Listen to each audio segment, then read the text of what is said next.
नहीं, मेरे हस्बैंड तो शुक्र है अच्छे हैं।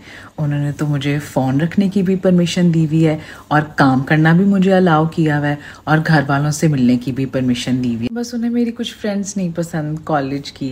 वो मैं उनको बताती रहती थी ना हम कैसे मज़े करते थे और रिक्शा में बैठ के समोसे खाने चले जाते थे बारिश में।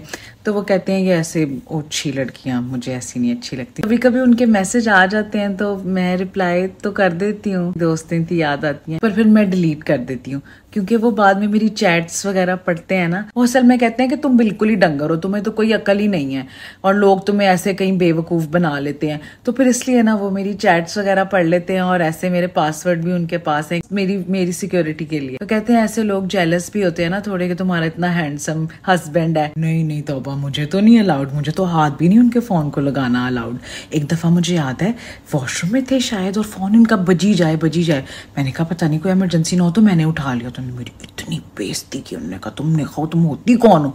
मेरा फोन उठाने वाली प्राइवेसी होती है ना भाई। तो जब घर भी होते हैं ना तो उन्होंने अपना फोन ऐसे उल्टा करके रखा होता है। मुझे ऐसा लगता है कि उनको ये होगा कि मैंने थोड़ा सा तो टाइम घर वालों के साथ स्पेंड करना होता है, तो उसमें भी पता है बार बार मैसेज आए तो आपकी नजर पड़ती है। तो वो इसलिए कि जब मैं घर पे हूँ तो मेरी पूरी अटेंशन मेरी बीवी बच्चों की। हाँ याद तो आती है अपनी फ्रेंड्स, मैं कभी कभी ऐसे अकेला फील करती हूँ, पर फिर क्या करूँ। अब देखें उन्होंने मुझे इतनी परमिशंस दी हुई है, खुद तो वो माशाल्लाह बहुत सोशल है। उन्होंने अपनी सोशल लाइफ इतनी अच्छी रखी हुई है ना, मतलब उन्होंने लाजमी एक टाइम तो खाना अपने फ्रेंड्स के साथ बाहर खाना है, घर में हमारे साथ खाएं या ना खाएं, और अपना क्रिकेट, टेनिस या फिर जिम, वो अपनी फिटनेस का माशाल्लाह बहुत ख्याल रखते हैं। माशाल्लाह बहुत अच्छी उनकी सोशल लाइफ है। देखें घर में आके तो सभी थोड़े बहुत चिड़चिड़े हो जाते हैं। अब जाहिर बात है मैं तो सारा दिन बच्चों के पास होती हूँ, मुझे तो उनकी रूटीन का पता है ना कि उन्होंने इस टाइम नैप लेनी है, ये खाना है, ये चीजें ऐसे मांगेंगे। उनको तो नहीं आदत है शोर शराबे की और सारी चीजों की, तो वो फिर तंग पड़ते हैं। बच्चे रोएंगे या चिड़चिड़े हो जाएंगे तो कहेंगे यार प्लीज इन्हें तो ले जाओ। फिर मैं उनको साथ वाले कमरे में ले जाके ना कोई कोको मेलन वगैरह लगा देती हूँ उनके साथ या कुछ खेल लेती हूँ। मैं कहती हूँ पापा को रेस्ट करने दो। मेरी तो सास बताती है कि पहले जमाने में तो मेरे से ससुर है वो तो बच्चों को उठाते ही नहीं थे, लोग बड़ा बुरा समझते थे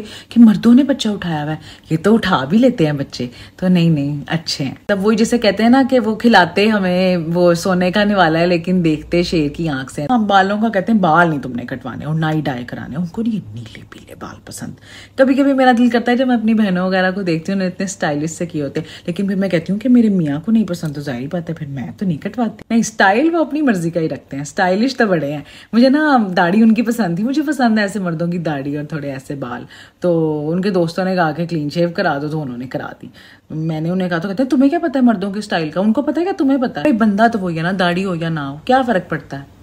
महीने में एक आध दफा तो हम लाजमी बाहर जाते हैं। उन्होंने क्योंकि अक्सर जगह पहले ही ट्राई की होती हैं अपने फ्रेंड्स के साथ, तो उनको पता होता है कि कहाँ से अच्छा खाना मिलना है और क्या ऑर्डर करना है, तो फिर वही करते हैं।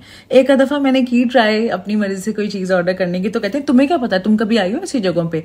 तो लेकिन जो चीज़ वो ऑर्डर करते हैं वो होती बहुत मज़ेदार है। कोई ये प्रैम्स नहीं पसंद, वो कहते हैं बच्चे उठाने के लिए होते हैं, साथ लगाने के लिए। तो फिर इसलिए कभी हम बाहर जाते हैं ना तो फिर मैंने उठाया होता है छोटे को, वो मैं फिर सारा टाइम उसको उठा के रखती।